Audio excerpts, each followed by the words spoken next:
Hey, welcome to the infamous Black Sheep. I'm Liv. I'm a survivor of terrorism, an amputee, a general oddball, and an occasional pirate. I created this channel to bring you content about being an amputee, about being a black sheep, and about the constant evolution of trying to be a better person. If you feel like a black sheep like me, then I encourage you to embrace the infamy and subscribe. Now let's get on with it. Today, I'd like to tell you 6 ways in which being an amputee helped prepare me for the pandemic. Okay, so being an amputee isn't just like, I lost my leg and now I'm all healed and all better. I have to say that because someone literally said that to me once before. It is a constant balance of trying to be functional, trying to be healthy, dealing with injuries, dealing with maintenance on my leg, going to my prosthetist and making adjustments, things like that. And sometimes, unfortunately, I have to be in a wheelchair. Many amputees can use crutches, but unfortunately my other leg is too damaged, so I can't. I have to use a wheelchair. At the start of this year, I'd been battling an injury for months, and I'd finally accepted the fact that I had to take my prosthetic leg off to heal. This can be a huge hassle, especially because it's not something I have to do often. My house is not wheelchair accessible.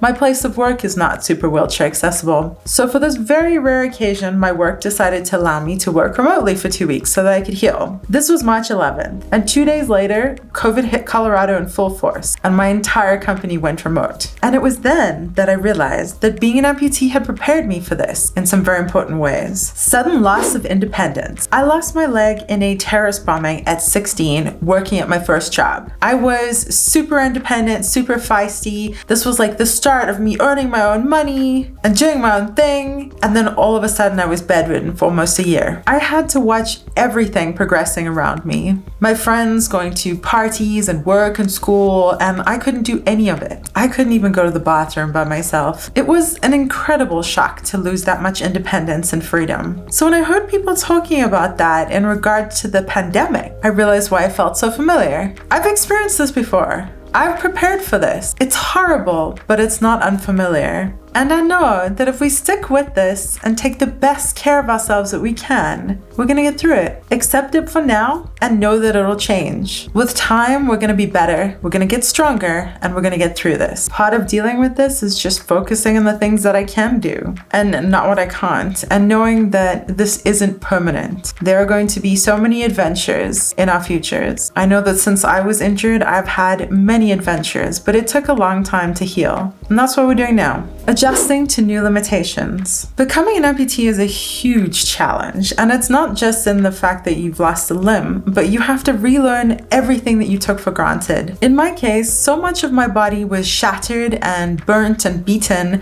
that there wasn't really an undamaged part of me that I could rely on. Everything was healing, everything was recovering, and I had to learn an entirely new normal. Things as simple as standing up, walking, sitting down, stepping off a curb, or climbing stairs was suddenly incredibly challenging and could take some preparation and forethought. This was another thing that I started to notice with the pandemic, and it also felt incredibly familiar. Adjusting to new limitations is about acknowledging what you can't change, like I can't grow my leg back, and working with the things that you can, like I learned to balance better, and I can make sure to use a handrail when I go downstairs, even if people look at me funny, which trust me, they do. It's really weird. Acknowledging the virus and learning to work within the limitations required to be safe and healthy through all of this feels very similar. Derailed Timeline. Growing up, my expected timeline stretched before me in a sort of a vaguely defined way. I knew I wanted to finish high school, and then I wanted to go to Europe for a year or two and find myself, and then maybe go to college. The impact of the bombing that I was injured in shattered my entire timeline. Suddenly, I spent my 16th and 17th year learning how to walk again and how to function. I failed high school because I missed an entire year and I had a head injury. And then my only option was to retake that entire year or join my sister in America, take my GED, and start college, which is what I did. So this is not the timeline that I would have picked, that I wanted, or that I expected. For years, I've struggled with how the bombing and my subsequent immigration has affected my timeline and in ways held me back from where I thought I should be. I compared myself to other people my same age and felt bad that I wasn't where they they were. It took me a long time to realize that the idea of a linear timeline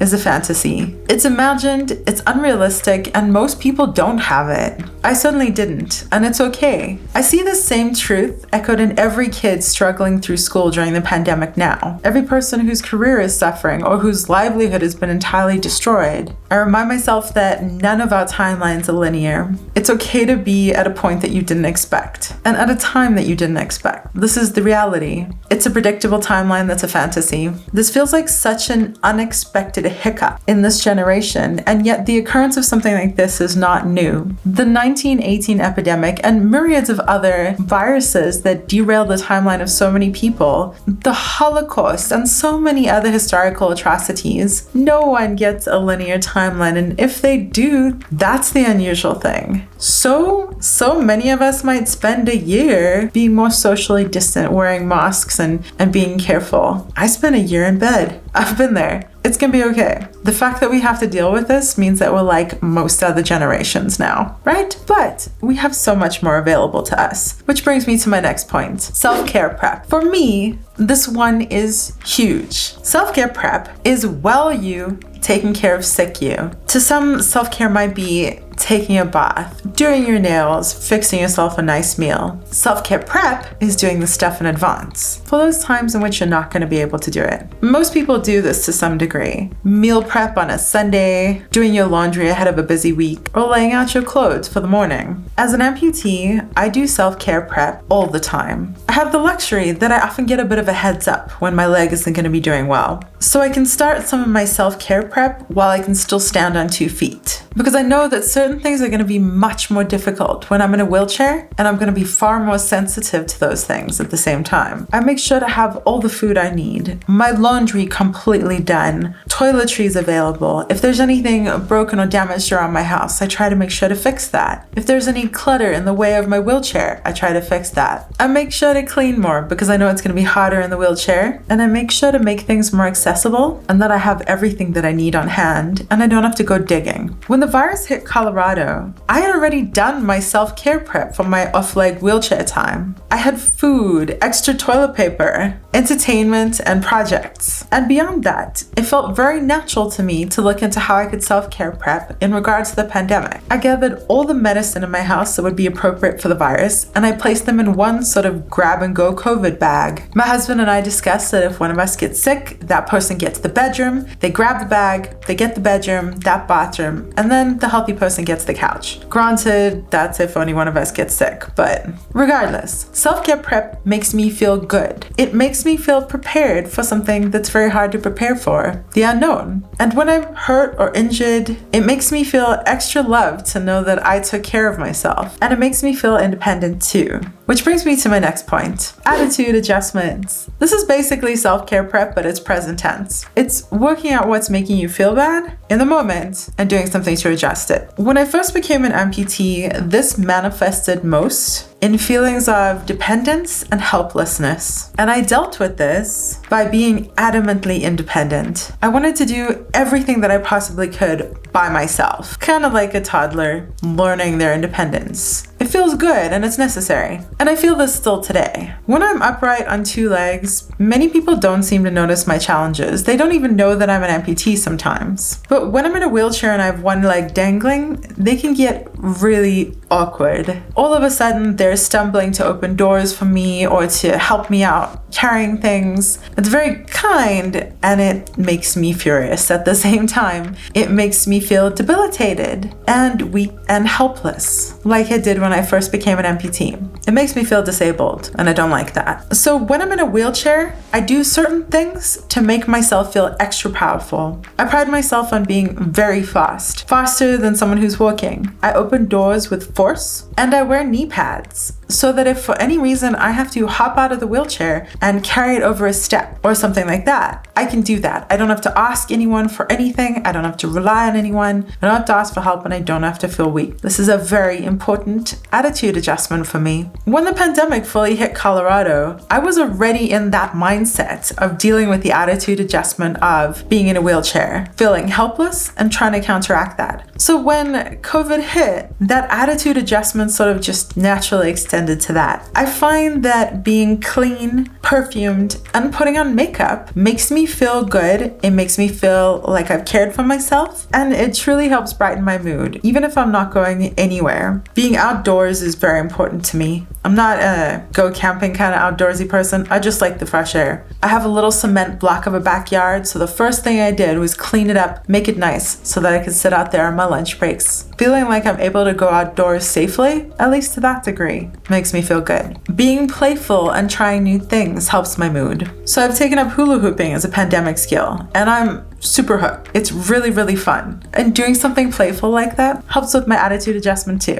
I can struggle with feeling trapped or feeling a loss of freedom, and I counteract that by going for a walk or going to hula hoop in the park. If I struggle with boredom or frustration, that's something that I deal with in the wheelchair, and I already had projects on hand to deal with that. I have a mirrored corset that I'm making for a cyborg costume, a garden gnome that I painted, and even just making videos has been such a creative outlet. It feels good to constantly have a project and something to make, something to focus on. And if I'm needing social interaction, Zooming with people, calling with people, and sometimes doing a socially distanced picnic has really helped me. So I do a socially distanced workout in the park every Saturday. Those endorphins feel amazing. And that brings me to my final point. Keeping fit with adaptations. Being an amputee, you have to relearn everything. We've been through this. Walking, standing, balancing, all that. But learning to adapt isn't just a one and done thing. It's constant. I do CrossFit type classes 4 days a week normally. And if I'm having a bad leg day, I often have to make an adjustment to the workout on the fly. I know what exercises to default to if I can't use my leg that much. And I even know how to have a great workout without my leg at all. Being injured or having a limitation does not mean that I'm not going to be active, be fit, and have a great time. I mean, 90% of the time, I'm probably making an adjustment to the workout based on an injury or an adaptation I need, or even just a preference. And when I'm injured and want to keep fit, one of the most important things that I do is to isolate what I have no excuses for. If my leg is hurt, I'm going to get really frustrated trying to do a leg exercise, but I have no excuse not to use my arms. When the pandemic hit, it seemed very natural to start looking for adaptations immediately. The first thing that I did was order a stair stepper on Amazon for $40 because as a high-risk individual, it seemed really important to me to make sure that I could still get cardio. I started out by using water jugs for deadlifting and dog food for sandbags. And now I've graduated and have some cool new gear like torpedoes and kettlebells. But regardless, from the start, it felt important to me to be as active as I could be.